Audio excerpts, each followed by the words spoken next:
भाजपा युवा हृदय सम्राट तथा धुळे ग्रामीणचे नवनिर्वाचित आमदार राघवेंद्र उर्फ रामदादा बदानेंचा आजंग येथे नागरी सत्कार व भाजप ग्रामीण उपाध्यक्ष डॉक्टर दिनेश माडी यांचा अभिष्ट चिंतन सोहळा उत्साहात संपन्न। दिनांक 13 जानेवारी 2025 रोजी सायंकाळी 7 वाजता धुळे तालुक्यातील आजंग या ठिकाणी भारतीय जनता पक्ष आजंग शाखा व आजंग ग्रामस्थ यांच्या वतीने या ठिकाणी नवनिर्वाचित आमदार तथा भाजपा युवा हृदय सम्राट धुळे ग्रामीणचे आमदार राघवेंद्र उर्फ रामदादा बदाने यांचं पहिल्यांदाच आजंग गावात भव्य नागरी सत्कार कार्यक्रम ठेवण्यात आला। त्याचबरोबर भाजपा ग्रामीण उपाध्यक्ष डॉक्टर दिनेश माडी यांच्या अभिष्ट चिंतन सोहळ्याचे औचित्य साधून सदर या कार्यक्रमाचे आयोजन करण्यात आले होते। तर यावेळेस नवनिर्वाचित आमदार राघवेंद्र उर्फ रामदादा बदाने, ज्येष्ठ नेते माजी कृषी सभापती अरविंद जाधव सर, अकलाड सरपंच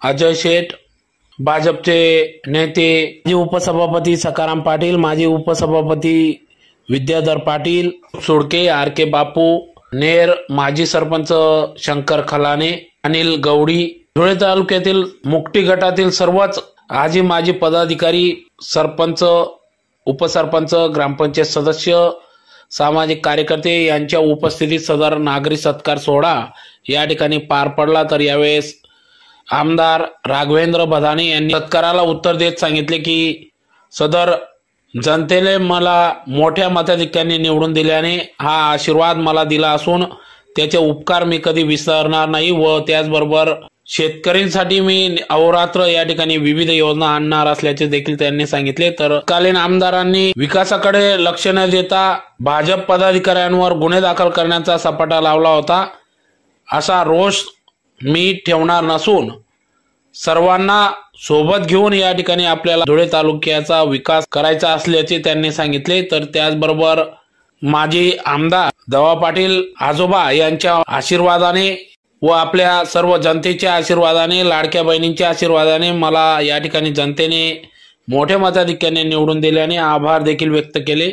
तर त्याचबरोबर आपल्या जनतेसाठी मी संपूर्ण 5 वर्ष कटिबद्ध राहील व यापुढे देखील आपले सर्व जनतेचे प्रश्न निकाली काढेल असा देखील विश्वास त्यांनी व्यक्त केला। तसेच यावेळेस आजंग गावाचे माजी सरपंच तथा भाजपचे नेते डॉक्टर दिनेश माडी यांना देखील त्यांच्या अभिष्ट चिंतन सोहळ्यानिमित्त शुभेच्छा दिल्या। अनेक मान्यवर पदाधिकाऱ्यांनी देखील डॉक्टर दिनेश माडी यांना त्यांच्या अभिष्ट चिंतन सोहळ्यानिमित्त शुभेच्छा दिल्या। यावेळेस मोठ्या संख्येने आजंग ग्रामस्थ व पंचक्रोशीतील खेड्यापाड्यावरील सर्व सदस्य, पदाधिकारी, सामाजिक कार्यकर्ते, तरुण मित्रमंडळ मोठ्या संख्येने उपस्थित होते।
आपले धुळे तालुक्याचे एक बुलंद तोफ ज्यांनी प्रस्थापितांच्या विरोधात एल्गार पुकारला, सर्वसामान्य कुटुंबातील एक शेतकऱ्याचा मुलगा सामाजिक, राजकीय आणि शैक्षणिक क्षेत्रामध्ये कशी भरारी घेतो, कसं काम करतो, जनतेसाठी अहोरात्र झटणारे आणि लोकांच्या हृदयामध्ये कामाच्या रूपाने स्थान निर्माण करणारे धुळे तालुका ओबीसी मोर्चाचे तालुका अध्यक्ष डॉक्टर या पेशामधून लोकांना सेवा देणारे आणि सर्वसामान्य शेतकरी असेल, सर्वसामान्य नागरिकांसाठी काम करणे सोपं नसतं. रोज उठून आपला सगळा व्यक्तिगत पोराबाळांचा विषय न करता लोकांसाठी शासकीय कार्यालयामध्ये जाऊन तिथं लोकांना न्याय हक्क मिळवून देण्यासाठी अहोरात्र काम करणारे आमचे सन्मित्र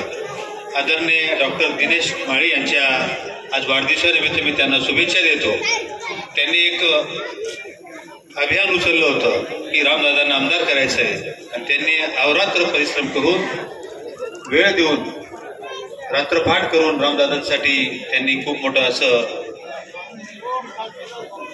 वेळ दिला, परिश्रम घेतले आणि एक तोरण रोवलं. या तालुक्यामध्ये एक तरुण तडफदार असं नेतृत्व उभं करण्यासाठी त्यांचं एक सिंहाचा वाटा आहे. त्यांना हे आरोग्यमय जावं, त्यांच्या हातून समाजाची सेवा हो आणि त्याच्यानंतर त्यांचं राजकीय, सामाजिक त्यांची चांगली प्रगती हो, त्यांना चांगली पदं भेटो अशी शुभेच्छा देतो. आणि धुळे जिल्हा भारतीय जनता पार्टीच्या वतीने, माळी महासंघाच्या वतीने, समता परिषदेच्या वतीने आणि नेर जिल्हा परिषद गटाच्या वतीने मी त्यांना लाख लाख शुभेच्छा देतो. आणि पुढे जायचं असल्यामुळे मोबाईल त्या लढ्याला आपण सर्वांनी मोठ्या संख्येने यश दिलं. आपण सर्वांनी घरून आपल्या भाषेत चांगलं घरून भाकर खाऊन या आमदाराला मोठ्या संख्येने विजयी केलं आणि त्यामध्ये मुक्तीगडाचा आणि या आजन गावाचा फार मोठा शेअरचा वाटा आहे. या आमदारांना निवडण्यामागं या गावाने जो मोलाचा वाटा दिलाय तो मुक्तीच्या बरोबर या आजन गावाने मोलाचा वाटा दिलाय. त्याबद्दल मी या गावाचं फार आभारी आहे, ऋणी आहे. असंच प्रेम तुम्ही प्रत्येक इलेक्शनला, ग्रामपंचायतीला, जिल्हा परिषद पंचायत समितीला असू द्या. कारण आता सरकार आपल्याला कामं करायला आमदाराची गरज होती. बरेच आमदार आले, बरेच गेले. कोणी मुछवर ताव मारत फिरला, कोणी स्वतःला पाणीदार आमदार म्हणत फिरला. पण हा एक तुमचा नातू आहे, तुमचा मुलगा आहे, ज्याला आपण फार मोठ्या संख्येने निवडून दिले. तर आपल्याला अपेक्षा आहे हा कैलासवासी आमदार साहेब दवापल्ली यांचा नातू आहे. दत्तवांनाचा तालमीत तयार झालेला हा त्यांचा नातू आहे. दत्तवांनाचा पावलावर पाव ठेवून रामदादा बघाने या तालुक्याचा, धुळे ग्रामीणचा विकास केल्याशिवाय राहणार नाही. आपल्या गटामध्ये आपल्या गावाची एक मोठी समस्या आहे, पाण्याची समस्या आहे. आपण सर्वांनी राज्यभर माजी आमदार शरद पवारला निवडून दिलं होतं. मी त्यावेळी त्यांच्याकडे ही हकीकत मांडली की जो काय करायचा नाला आहे, आसरा नाला, त्या नाल्याची पाण्याची चारी आपण फॉरेस्ट खात्याचा परमिशन घेऊन आपले आबासाहेब आनंदा धनजी पाटील यांच्या शेताजवळ जो केरियर आहे त्या केरियर मध्ये पाणी टाकण्याची मागणी माझी 10-15 वर्षापासून चालू आहे. पण आपल्याला काम करणारा नेता मिळत नव्हता, म्हणून त्या नेत्याच्या रूपाने एक तरुण खासदार आमदार आपण सर्वांनी निवडून दिलाय. म्हणून आपल्याला त्याचा फायदा घ्यावा लागेल. आपण जे त्यांना मतरूपी दान दिले त्या दान रूपात आपण आपल्या गावाचा कायापालट, आपल्या गावाचा विकास, आपल्या गावाचे रस्ते, आपल्या गावातील हा जो आमदार जाणारा रस्ता आहे, हा रस्ता या गाव शिवारचे रस्ते आहेत. ते रस्ते आपले पालक रस्ते म्हणतात, त्याला पालकमंत्री योजनेचे रस्ते मंजूर होतात आणि आता शासनाने ते रस्ते काँक्रीटीकरण केले. 1 किलोमीटर 2 किलोमीटर एका रस्त्यासाठी 1 किलोमीटरसाठी 24,99,000 म्हणजे 25 लाख पर्यंत निधी शासन देत आहे. आणि आपल्याला सर्वात जास्त भर या गावाला सिंचन मध्ये आणि रस्त्यावर या विकासाच्या कामावर आपल्याला भर द्यायची. सर्वांनी असंच एकजूट राहून भरघोस प्रत्येक इलेक्शनाला तुमचे ग्रामपंचायतील, तुमचे जिल्हा परिषदेतील, पंचायत समितीतील याच पद्धतीने जसं रामदादाला भरघोस निवडून दिलं तसं कुणी उमेदवार असो त्याला तुम्ही त्यांच्या पाठीशी खंबीरपणे उभे राहा, जेणेकरून आपल्या गावाचा विकास करायला, तो माणूस कामं करायला तो माणूस पुढे राहील, त्याला तुमचा अधिकार राहील. काय काम केलं काय केलं नाही विचारायचा का. आता गल्ली तर दिल्लीपर्यंत आपलं भारतीय जनता शिवसेनेचं सरकार आहे. त्या सरकारचा आपण सर्वांनी फायदा घ्यायचा आहे. जिल्हा परिषद पंचायत समिती सुद्धा भाजपच्या ताब्यात आहे. म्हणून आपण सर्वांनी असंच घवघवीत प्रत्येक उमेदवाराला यश द्या. आमदार आपला तरुण आमदार आपण निवडून दिला आहे, त्याचा सत्कारसाठी आपण सर्वांनी या ठिकाणी उपस्थित झालात त्याबद्दल मी तुमच्या सर्वांचा आभार मानतो. जे धुळे ग्रामीण मधून ऐतिहासिक पदाधिकारी या ठिकाणी निवडून आले त्यांच्या सत्कारासाठी आपल्या सर्वांच्या मागणीनुसार आपला जो मुक्ती जिल्हा परिषद गट आहे त्या गटातील सर्व पदाधिकारी कार्यकर्त्यांनी व आपल्या खास करून आजमच्या ग्रामस्थांनी भारतीय जनता पार्टीच्या आजम शाखेने व माळी महासंघाने आमदार साहेबांचा सत्कार करण्याचं कमीत कमी 8 ते 10 दिवसापासून आपला हा प्रोग्राम सुरू होता. परंतु इलेक्शन झाल्यानंतर, निवडणूक झाल्यानंतर, निवडणुकीचा निकाल लागला त्याच्यानंतर सरकार स्थापनेच्या लगबगीमध्ये कमीत कमी 8 ते 10 दिवस आमदारांना मुख्यमंत्री माननीय फडणवीस साहेबांनी व भारतीय जनता पार्टीने मुंबईला बोलून घेतलं. दादांसोबत मी देखील 8 ते 10 दिवस सोबतच होतो. नंतर लगेच हिवाळी अधिवेशन नागपूर सुरू झालं आणि त्या ठिकाणी जावं लागलं. म्हणून आपल्याला आज जो आमदारांचा वेळ मिळाला तो फार उशीर झाला असं सर्वांना वाटत होतं. परंतु आमदारांनी काल मला फोन करून सांगितलं की मी उद्या दिवसभर धुळ्यामध्येच आहे, तुम्हाला जो पण टाइम सूट होईल तोच त्या टाइमाला आपण कार्यक्रम ठेवा. परंतु आपण दिवसाचा कार्यक्रम त्यांनी आपल्याला सांगितला होता, पण दिवसा सर्व शेतकरी असल्याने आपण सर्व लोक शेतामध्ये जातो, आपले कामकाज असतात, त्याच्यामुळे संध्याकाळचीच वेळ ही सर्वांना उपयुक्त ठरते. म्हणून आम्ही रात्रीची वेळ त्यांच्याकडनं मागून घेतली आणि आज आपल्याला सर्वांना एक तरुण तडफदार उमेदवार आमदार यांना आपल्याला या ठिकाणी भेटण्याची संधी व सत्कार करण्याची संधी मिळते व त्यांचं देखील भाग्य आहे की त्यांना आपल्या गावाने कमीत कमी 585चा लीड पैलवान या ठिकाणी दिला. मी सगळ्यांच्या आशीर्वादानं या धुळे ग्रामीण विधानसभा मतदारसंघामध्ये क्रांती झाली आणि प्रत्येकाच्या मनातलं आशास्थान, प्रत्येकाच्या मनातलं आशेचा किरण या ठिकाणी जागृत झाला आणि या मतदारसंघातल्या आबालवृद्धांच्या श्रद्धेमुळे, आबालवृद्धांच्या प्रेमामुळे धुळे ग्रामीण विधानसभा मतदारसंघामध्ये युवा हृदय सम्राट भारतीय जनता पार्टीचे युवा नेते ज्यांना भारतीय जनता पार्टीनं उमेदवारी दिली आणि आपण सगळ्यांनी त्यांच्या नावावर शिक्कामोर्तब करून महाराष्ट्राच्या विधानसभेपर्यंत त्यांना पाठवलं. म्हणून आपल्या सगळ्यांचा आभार मानण्यासाठी, आपलं अभिनंदन करण्यासाठी आज आजम गावामध्ये येण्याचा योग झालेला आहे. योगायोग आहे, दुग्ध शर्करा योग आहे की आमचे भारतीय जनता पार्टीचे तालुक्याचे नेते, एक संघर्ष योद्धा ज्यांनी या परिसरामध्ये, पंचक्रोशीमध्ये, तालुक्यामध्ये, समाजामध्ये एक सामाजिक दृष्टिकोनातून अत्यंत चांगलं काम उभं केलेलं आहे, ते आमचे सन्मित्र आदरणीय डॉक्टर दिनेश माळी यांना अभिष्टी चिंतन देखील आपल्याला त्यांच्या वाढदिवसाच्या निमित्तानं आपल्याला करायचं. आणि हे अभिष्टी चिंतन करताना परमेश्वराला एक प्रार्थना करायची आहे की डॉक्टर दिनेश माळी यांना लढण्याची आणखी शक्ती, आणखी बळ, आणखी ताकद त्यांना. आमदार साहेब आपली ताकद आहे, पण परमेश्वराने पण अजून जास्त बळ त्यांना द्यावं, हे अभिष्टी चिंतन त्यांच्या वाढदिवसाच्या निमित्तानं आपण करतो आहे.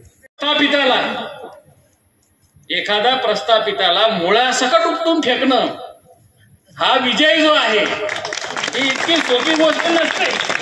आणि म्हणून हे केव्हा शक्य होतं, ज्यावेळेस तुमच्या सगळ्यांच्या मनामध्ये एक ऊर्जा जागृत होते, आपल्या सगळ्यांच्या मनामध्ये एक आशेचा किरण, आपल्या सगळ्यांच्या मनामध्ये या धुळे ग्रामीण विधानसभा मतदारसंघाचं भविष्य, उद्याचं भविष्य काय असणार आहे.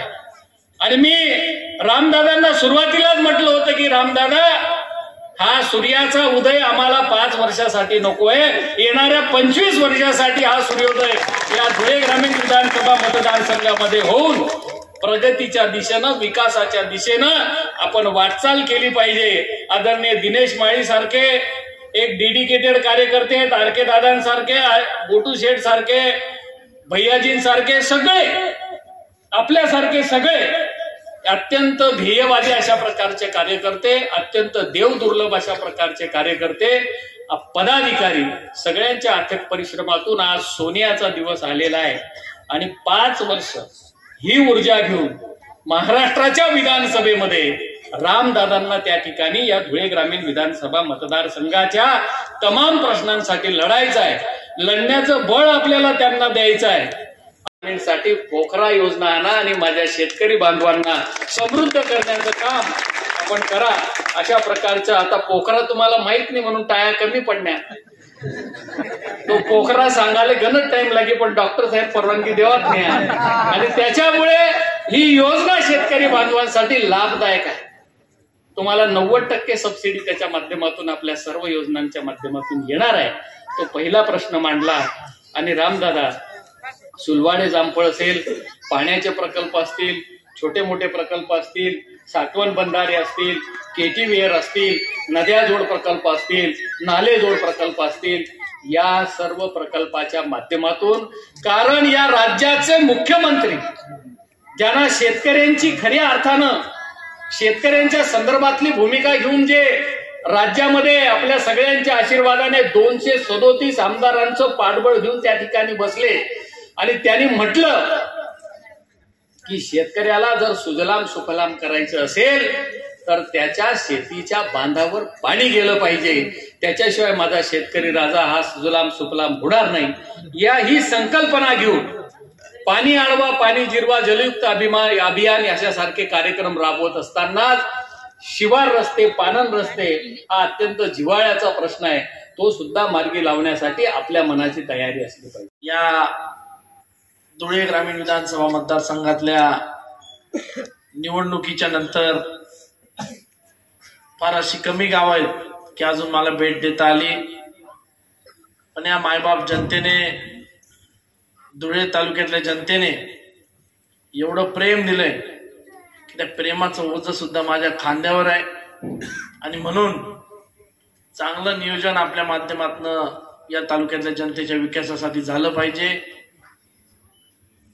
म्हणून सर्व गावांना अजून येण्याचं माझं राहिलंय. पण डॉक्टर साहेब हुशार आहे, बरोबर वाढदिवस ना दिन तारीख मागेली नाही आणि आपले नाही बी म्हणतात वाढदिवस मग इसू तुमले भेटाले, इसू तर डायरेक्ट कार्यक्रम ठेवी ना, तुम्हाला सत्कार ना कार्यक्रम. आज आपल्या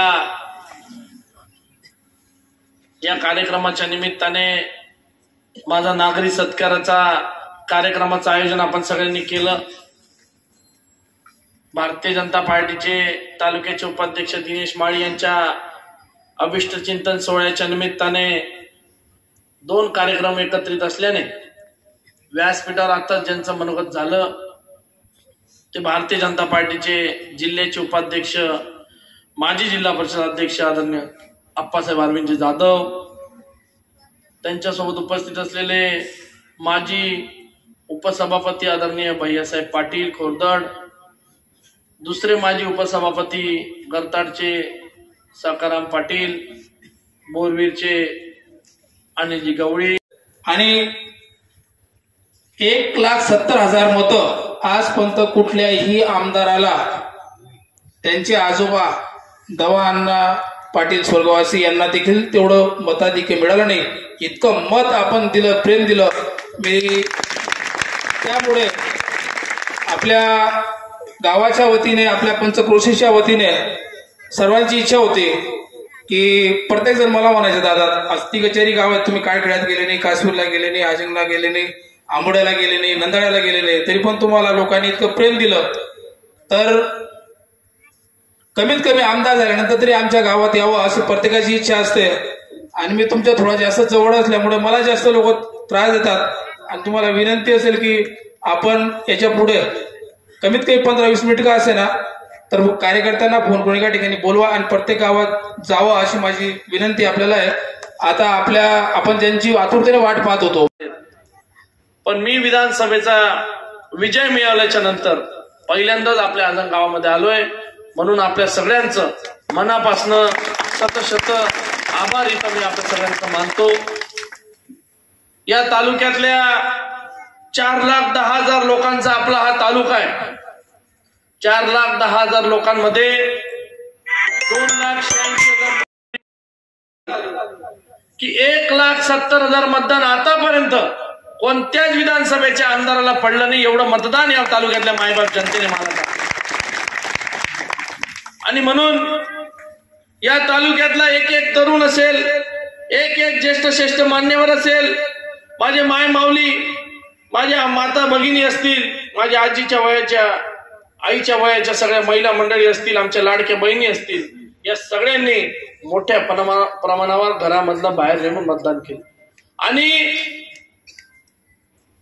1,00,000 महिलांनी जवळपास मतदान केलं, टोटल मतदान. आणि एवढ्या मोठ्या प्रमाणात महिला मंडळ कधीच मतदानासाठी बाहेर निघायचं नाही. एवढं मतदान या तालुक्यातल्या मायबाप जनतेने केलं. मग आपण सगळेजण बघतो तालुक्यामधली ही परिवर्तनाची लाट. ज्या वेळेस माझ्यासारख्या 32 वर्षाच्या तरुणाला तिकीट डिक्लेअर झालं, तेव्हा प्रस्थापितांकडून माझी खिल्ली उडवण्यात आली की असा पैलवानशी कुस्ती लायदिनी म्हणे आणली या भाऊले तर खांदार लई जासू म्हणे, माले अशी कुस्ती तोडदिनी म्हणे. ठीक आहे म्हण, खांदार तर खांदार. आणि मग ज्यांनी स्वतःला या तालुक्याच्या जनतेला गृहीत पकडलं, माझ्यासारख्या 32 वर्षाच्या तरुणाला तिकीट मिळाल्यानंतर खिल्ली उडवली, त्या तालुक्याच्या जनतेने फक्त बारीक निरीक्षण केलं. जनता जनार्दन असते, लोक बोलत नाही, लोक फक्त बघतात. आणि ज्या लोकांनी माझी खिल्ली उडवली त्यांना एवढा सपाटून कानफट्ट्यात लोकांनी मारली की 66,000 मतांनी या तालुक्यामध्ये 66,000 मतांचा लीड अजूनपर्यंत कोणाला मिळाला नाही. एवढा लीड मला लोकांनी तिथं दिला. आणि म्हणून लोकांचे उपकार माझ्यावर फार मोठे आहे, माझ्या कुटुंबावर फार मोठे आहेत. मी तर माझ्या वयाच्या 18व्या वर्षापासून या तालुक्याच्या जनतेमध्ये सुख आणि दुःखाच्या निमित्ताने फिरायचो. माझ्या मनामध्ये देखील आलं नव्हतं की मला विधानसभेची उमेदवारी मिळेल, पण मी जनसामान्यांमध्ये काम करत होतो. 2014ला भारतीय जनता पार्टीची उमेदवारी माझ्या वडिलांना मिळाली. तेव्हा 50% तालुक्यामध्ये भारतीय जनता पार्टीचा कार्यकर्ता सुद्धा नव्हता, रामराम घ्यायला सुद्धा तिथं कार्यकर्ता नव्हता. त्या काळात माझ्या वडिलांना उमेदवारी मिळाली. आमचा पराभव झाला. आम्ही घरी बसलो नाही, थांबलो नाही, थकलो नाही, जनसामान्यांच्या संपर्कात राहिलो, लोकांच्या तिथं मदतीसाठी उभे राहिलो. आणि बघता बघता त्याच्यानंतर ग्रामपंचायतीच्या निवडणुका झाल्या, मार्केट कमिटीच्या निवडणुका झाल्या, खरेदी विक्री संघाच्या निवडणुका झाल्या. कायम आणि कायम भारतीय जनता पार्टीच्या कार्यकर्त्याला ताकद देण्याचं काम केलं. ताकद दिलं, उभं केलं, मदत केली, संघर्ष केला. या तालुक्यामध्ये सर्वात जास्त संघर्ष जर कोणाचा झाला असेल तर या मुक्ती जिल्हा परिषद गटातल्या कार्यकर्त्यांचा झाला. कारण की एवढी दडपण आणि एवढी दहशत लोकांवर करण्याचं काम त्यांनी केलं. या तालुक्याच्या कोपऱ्यापासून सांगतो, आंबोड्यापासून घ्या, मुक्तीपासून घ्या, आजरपासून घ्या, आमचा चिचखेडा घ्या, काळखेडा घ्या, कुठलंच गाव असं नाही की जिथं गुन्हे दाखल झालेले नाही.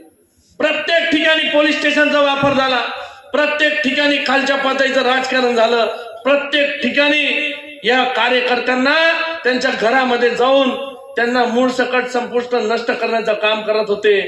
तरी देखील हे कार्यकर्ते स्वतःची भाकरी घेऊन, स्वतःच्या घरचं खाऊन भाजपचं काम तिथं कमळाच्या फुलाचं करत होते आणि एवढा संघर्ष करत होते, एवढा काळा इतिहासात ना आपण या धुळे तालुक्यातनं जनतेनं बाहेर काढत होतो.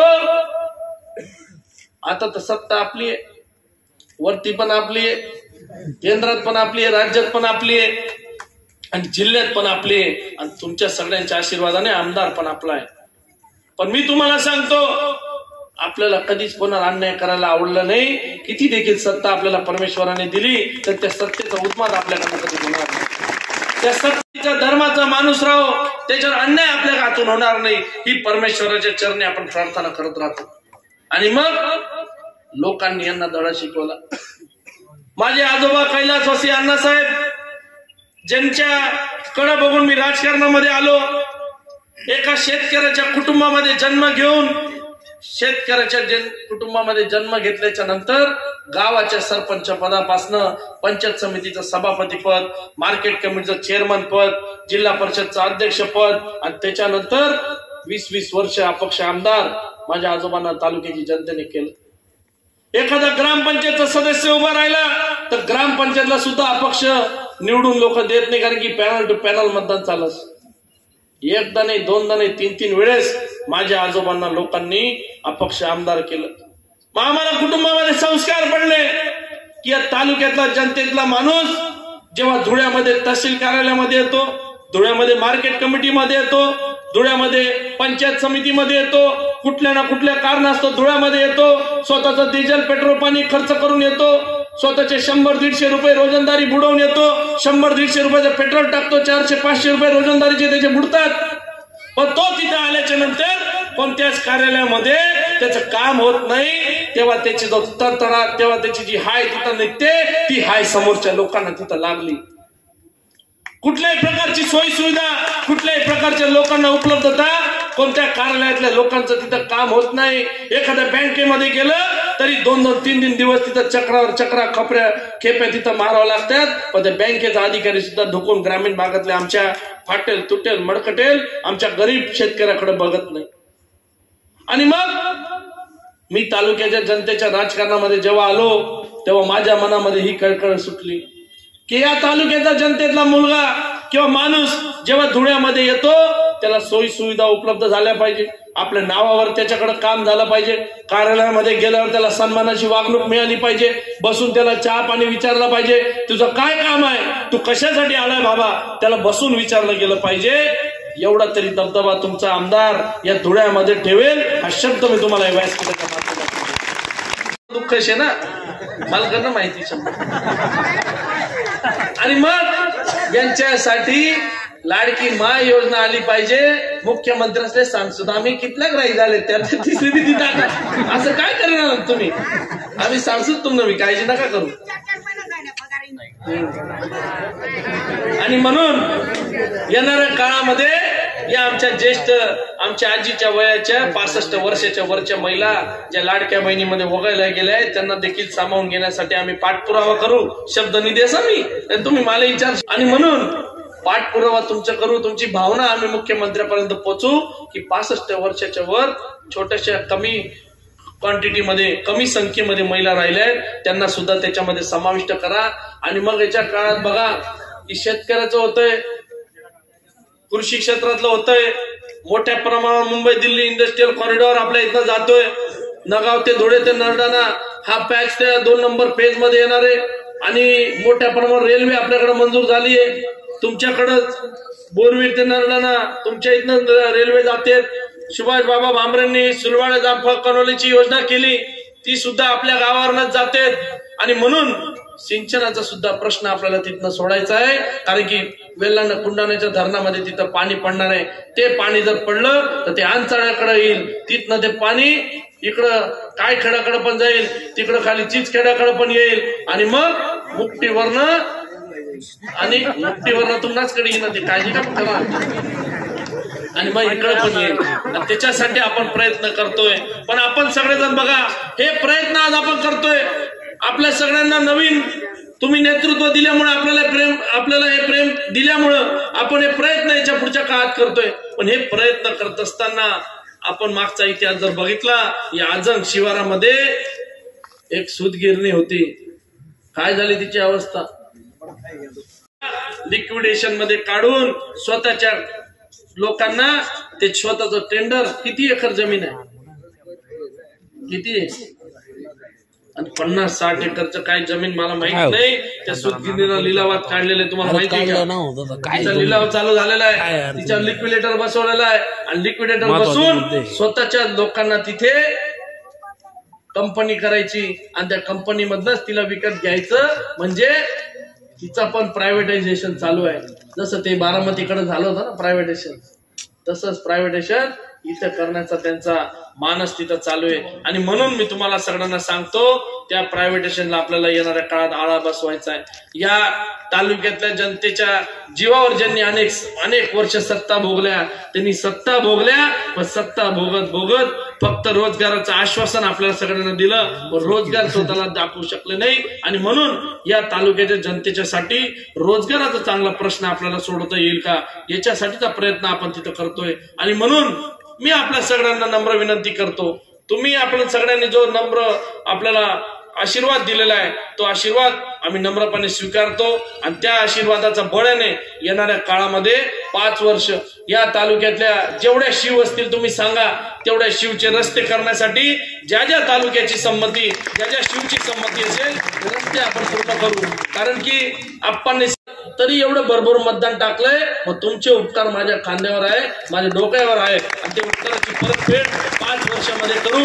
5 वर्षामध्ये काम पटपट करून संपवायचे. कारण की काय, लोक काय करतात, 25 वर्ष एकच प्रश्न लाई धरतस. आपले तसं करणं नाही, आपले आते पेरणी करणे. तुम्ही कशी पेरणी विजायची आते, तशी मनी पेरणी आहे 5 वर्ष. आते असं पेरणं तर 25 वर्ष उघडलं पाहिजे. या मावशीला, त्या बाबाला मतदान करायला गेल्यानंतर राम बदानेनं नाव आणि कोटे चिन्ह नुसतं दिसायला पाहिजे, डायरेक्ट बटन डोळ्यात झाकून लागायला पाहिजे. एवढं काम आपल्याला करता आलं पाहिजे. ही संधी परमेश्वराने आपल्याला दिलेली, या तालुक्याच्या जनतेने दिली आहे, त्याचा उपकार आपल्याला फेडता आला पाहिजे. म्हणजे 5 वर्षात अशी पेरणी करा की 25 वर्ष उगायला पाहिजे, अशी संधी आपल्याला दिली आहे. केंद्रात आणि राज्यात आपली सत्ता आहे, आणि त्या सत्तेचा फायदा या तालुक्यातल्या मायबाप जनतेपर्यंत पोहोचवायचा आहे. ही प्रामाणिक भावना ठेवून मी परमेश्वराकडे प्रार्थना करतोय. परमेश्वराच्या आशीर्वादाने, तुमच्या सगळ्यांच्या आशीर्वादाने आमदार पण झालोय. आणि देवाला जर माझ्या हातून तालुक्यातलं चांगलं करून घ्यायचं असेल तर 100% मला बळ देईल, चांगली बुद्धी देईल. माझे पाय हे कायम जमिनीवर राहतात. सत्ता आपला डोकामा जात नाही. मला कुटुंबामा मी पैदाइशी सत्ता बघितलेली आहे. आमदार पाहिलेत, तर पंचायत समिती सभापती पाहिले, जिल्हा परिषद अध्यक्ष पाहिलेत, सगळे तहसीलदार, कलेक्टर, SP माझ्या घरामध्ये काम करताना बघितलेले. आणि प्रशासनामधनं कसं काम करून घ्यायचंय हे 100% मला माहितीये. या तालुक्यातल्या जनतेचे उपकार आपल्याला फेडायचे, पण ते उपकार फेडायसाठी तुम्ही मला बळ देणार, आशीर्वाद देणार, ताकद देणार. एक पंचवार्षिकसाठी नाही, आपल्या जीवात जीव आहे तोपर्यंत आपल्याला लढायचंय. आणि म्हणून चांगलं काम करून दाखवू. पंचायत समिती आपल्या ताब्यात आहे, जिल्हा परिषद आपल्या ताब्यात आहे. तुम्ही जितक्या गाई गोठे मागणार, जितक्या विहिरी मागणार, 100% देऊ. डिपिंगचा प्रॉब्लेम आपल्याला पुढच्या 2-3 वर्षात दिसणार नाही. डिपिंगच्या साठी मोठ्या प्रमाणात तरतूद ही फडणवीस साहेब प्रत्येक जिल्ह्याला करून देत आहेत. मोठ्या प्रमाणावर जिथं जिथं, आता तुम्हाला मी सांगतो, आपण असा फसणूक माधर्मा, आपण कनेक्शन आपलं कट होईगे आणि मग कनेक्शन आपण नवीन वीज कनेक्शन लिहिणं नाही. आणि मग आता नवीन कनेक्शन भेटत नाही, डिमांड ड्राफ्ट जरी भरत, तर आता डायरेक्ट सौर पंपाचं तुम्हाला घ्यावं लागतं. बरोबर आहे ना. सौर पंपाचं जर तुम्हाला घ्यावं लागतं तर सौर पंप मागेल त्याला सौर पंप आहे, आणि त्यांच्याकडनं सगळा खर्च कंपनी करते. तुम्हाला फक्त तिथं त्या वायरमॅनला घेऊन जाऊन OTP BTP काहीतरी टाकायची, ते सौर पंप लावणार. जास्तीत जास्त सौर पंप करा.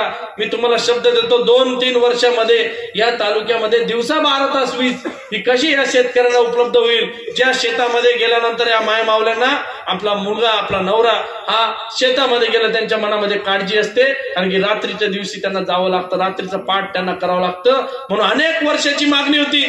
70-75 वर्ष आपल्या देशाला स्वातंत्र्य मिळून झाले, अनेक सरकार आले आणि गेली, कोणी तुमची मागणी ऐकत नव्हतं. या महाराष्ट्राचे मुख्यमंत्र्यांनी योजना आणली आणि दिवसा 12 तास वीज उपलब्ध करण्यासाठी तुम्हाला सोलरवर टाकण्याचे, कृषीचे फीडर हे सगळे सोलरवर टाकण्याचं काम होतंय. आणि जेणेकरून आपल्याला मोठ्या प्रमाणावर दिवसा वीज तिथं कशी उपलब्ध होईल याच्यासाठीचा पाठपुरावा चालतोय.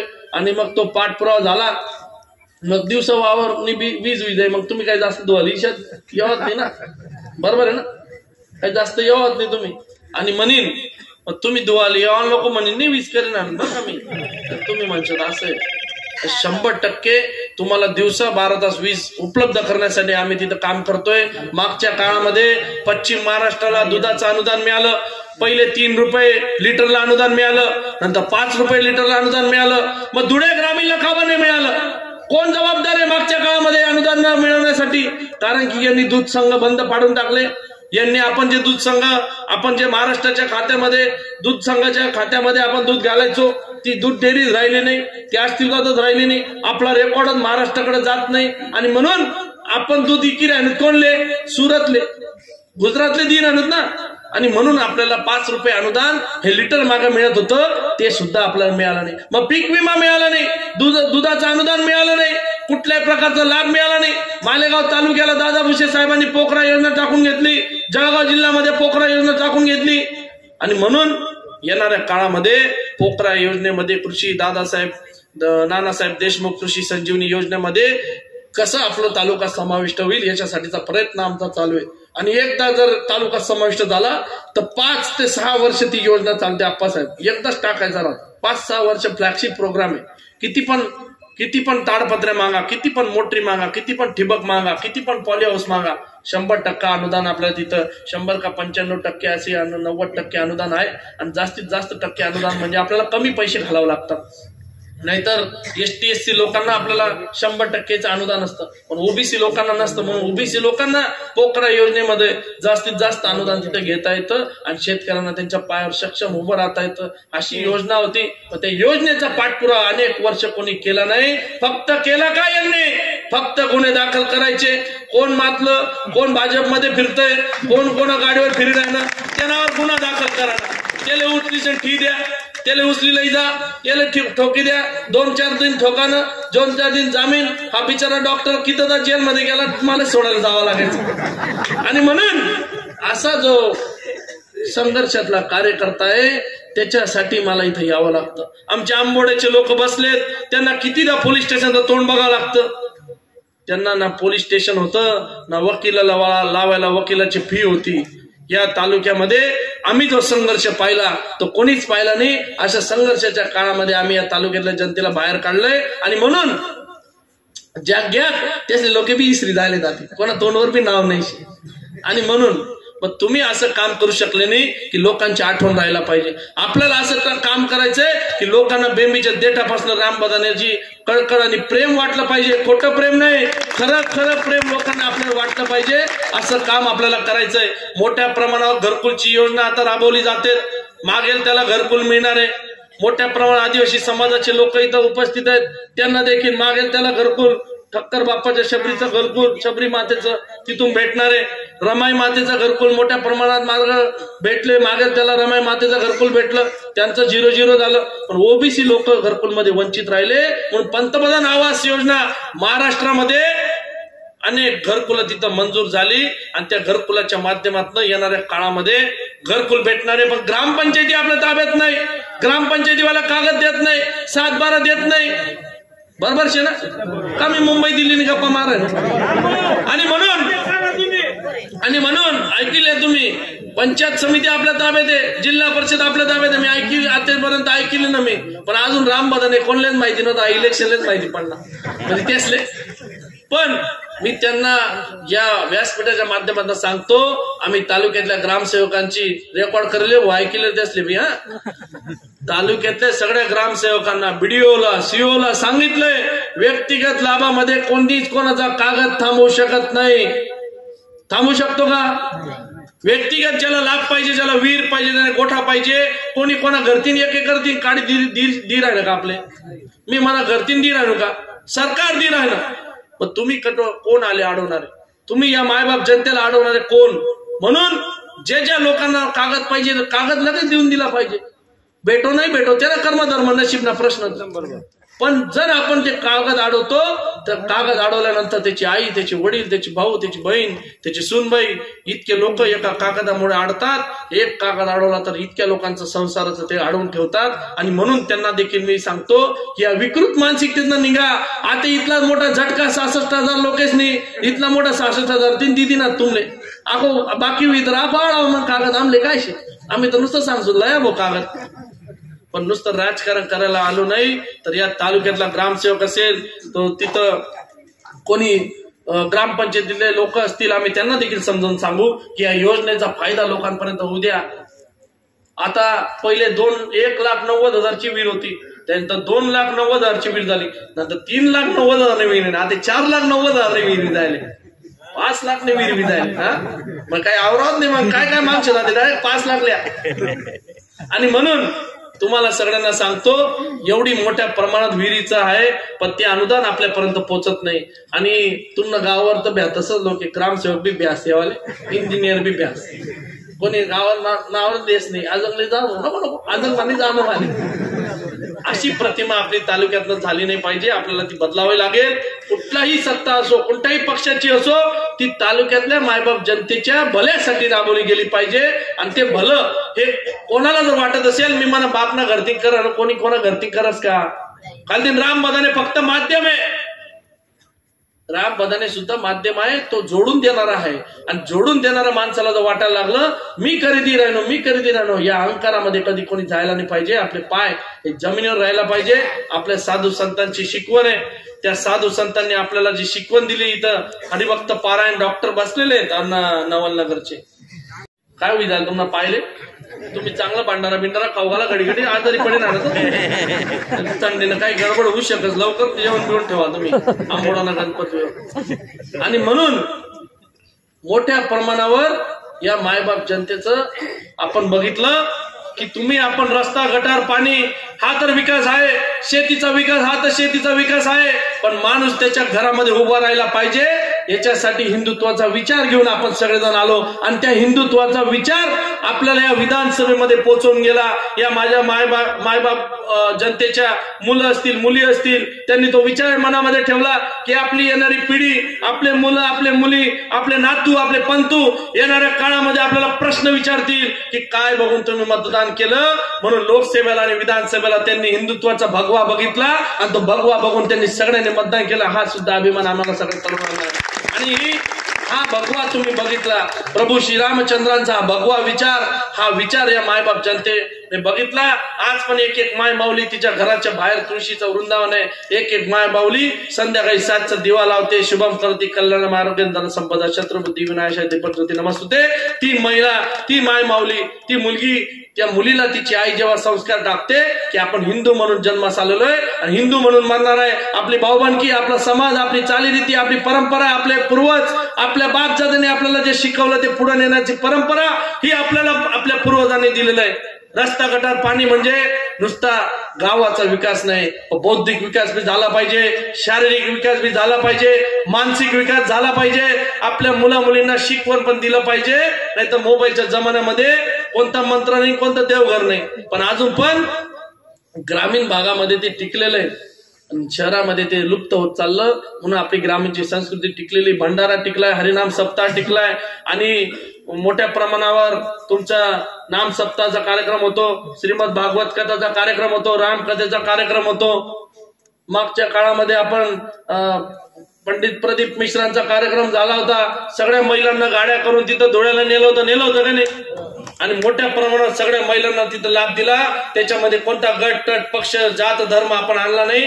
ज्यांना ज्यांना ऐकायचं असेल त्यांनी सगळ्यांनी ऐकायला चला. पण जिथं जिथं धर्म कार्य येतं तिथं तिथं आपल्याला काम करावं लागेल. आणि आपण हिंदुत्वाचा विचार आला तिथं जात पंथ आणि पक्ष विसरून हिंदू म्हणून एकत्र आलो पाहिजे. याच्यासाठी आपण सगळ्यांनी काम करा. येणाऱ्या काळामध्ये फार बिकट परिस्थितीला आपल्याला सामोरे जावं लागेल नको. आणि म्हणून सगळ्यांनी मिळून आपल्या येणाऱ्या पिढीला घडवण्यासाठी देखील काम करायचं आहे. आपण बघतो आपल्या धुळ्यामध्ये या आमच्या छोट्या छोट्या बालबच्चांसाठी प्ले ग्रुप राहतात ना. ग्रामीण भागाना पोरा पोरीला कोणता प्ले ग्रुपशी, त्याचे प्ले ग्रुप नाही, त्याचे बिचारातले अंगणवाडी राहत. त्या अंगणवाडी निघाल्यानंतर ते जिल्हा परिषद प्राथमिक शाळेमध्ये जातात, पण त्या बिचाऱ्यांना जिल्हा परिषद प्राथमिक शाळेमध्ये कोणत्या दर्जाचं शिक्षण मिळतं हे सुद्धा आपल्याला बघावं लागेल. तिथून निघाल्याच्या नंतर ते 5वी ते 10वी मध्ये जातात, 10वीचा पेपर द्यायला जातात, 8वीचा पेपर द्यायला जातात. त्यांना 2चा पाढा, 5चा पाढा, 10चा पाढा सुद्धा येत नाही, स्वतःचं नाव सुद्धा लिहिता येत नाही. अशी परिस्थिती आपल्या काही ग्रामीण भागातल्या लोकांची. मग तो बाप, ती आई आणि तो बाप त्यांच्या पोटाला विळखा लावून शिक्षण त्याला घडवतो, त्या धुळ्यामध्ये नेतो, कोण कुठं नेतो, कोण कुठं टाकतो, पण नाव सुद्धा लिहित नाही. अशी परिस्थिती ग्रामीण भागातल्या मुला मुलींची आहे. आणि म्हणून विकास जर करायचा आहे, नुसता विकास राम बदलना अंगवर आणि खांद्यावर टाकी दिना म्हणून विकास वेगळा असं होत नाही. त्या विकासासाठी तुम्हाला सुद्धा झटावं लागेल, त्या शाळेमध्ये जाऊन बसावं लागेल. कोणती बी शाळा घ्या, मला काय घेणं देणे, मनी शाळाला का तेसनी शाळाला काय तुम्ही ती नवीन कोणी सुरानानी शाळा कोणी काय शाळा येतच नाही, पण तरी जायची दखा आपल्या मुलाला काय येत आहे, तो 2चा पाढा, 5चा पाढा, 10चा पाढा, त्याचं नाव तरी लिहिता येतंय का? शिक्षण हे वाघिणीचं दूध आहे. जर उद्याच्याला हे पोरं शिकले नाही तर आपल्यासारखे आपण दुर्दैवी राहू. ही पिढी जर घडवायची असेल तर शिक्षणाच्या जोरावरच ती घडणार आहे. जे आई बापाला पोटाला विटा देऊन 700 वाटतं, 800 वाटतं, 1500 रुपये तुला वाटायला लागणार, तर तुम्ही आली घ्या. बरोबर आहे ना? इथला तुमले लोकेशनी गुडघा टेकाला, इथला गुडघा टेकाला, तरी बी लोकेशनी लात मारी, पण तरी बी तुम्ही समजी नाही राहणार की लोकांनी कसा मुळे लात मारी. मग ही मायबाप जनतेला, या सर्वसामान्य आमच्या शेतकऱ्याला, शेतमजुराला, दीनदलिताला, आदिवासी बांधवाला तुम्ही 5 वर्ष विचारत नाही. 5-5 वर्ष मुंबईमध्ये जाऊन बसतात, कुठली योजना त्यांच्यापर्यंत येत नाही. राम बदानेने किती योजना 5 वर्षामध्ये आणल्या. मोफत स्प्रे पंपाची योजना आणली का नाही? 50% अनुदानामध्ये स्प्रे पंपाची योजना आणली. त्याच्यानंतर ना आयुष्यमान भारतच्या कार्डाची योजना आणली, ई श्रम कार्डाची योजना आणली. ढोरांचं लसीकरण माझं 5-6 वर्षापासून चालतं. जेवढ्या गाई, म्हशी, शेळ्या, मेंढ्या, बकऱ्या असतील सगळ्यांना टोचण्याचं, तिथं लसीकरण करण्याचं. वावर मा असतील तर माळा मला जा, गाडीवर बसाडीशील तर डॉक्टर येतात ते टोचीशील तिथं. मग आपण तरी काहीतरी करायचा प्रयत्न करत होतो, माझ्या घरून करत होतो. मग मन टपरी होती तर इथलं दुकान चालवायची. आता तर तुम्ही चांगलं मला दुकान बांधून द्यायचे, पण काळजी नका करू तुम्ही, आई असं दुकान शे आपल्या. आणि म्हणून 100% या लोकांसाठी चांगल्या योजना मी 5 वर्षात राबवेल. थोडस थांबा, डॉक्टर लगेच 8 टोचायला लागणार मला. 2-2 मिनिटं का होईना गावेश्वरी जा, मी उनू म्हणजे डायरेक्ट रॅली काढतच तरुण पोरे. त्या महिला म्हणतात बाय हो आता बी खांदारून तवय बी खांदारून आधी बी जोर खांदारच जाईना ना डीजे लायशी. मला त्यांना जोडे बटू द्या, शिवार संवाद करू द्या, त्यांचं काय म्हणणं आहे, त्यांचं काय आहे ऐकून घेऊ द्या. आणि मग काहीतरी योजना त्यांच्यासाठी चांगल्या आणू द्या, त्याची तयारी करू द्या. नुसतं यायचं, सत्कार घ्यायचा, पण तालुक्याच्या जनतेच्यासाठी काहीतरी करण्याचा आमचा संकल्प आहे ते करून घेऊ द्या. आणि मग बलाडा, मग जेवण नाही बलाडा, मग आम्ही इसू टाइम काढू. तू ना गोल्डी, तू ना बड्डेल पुन्हा टाइमला राशन शे ना आपल्याकडे.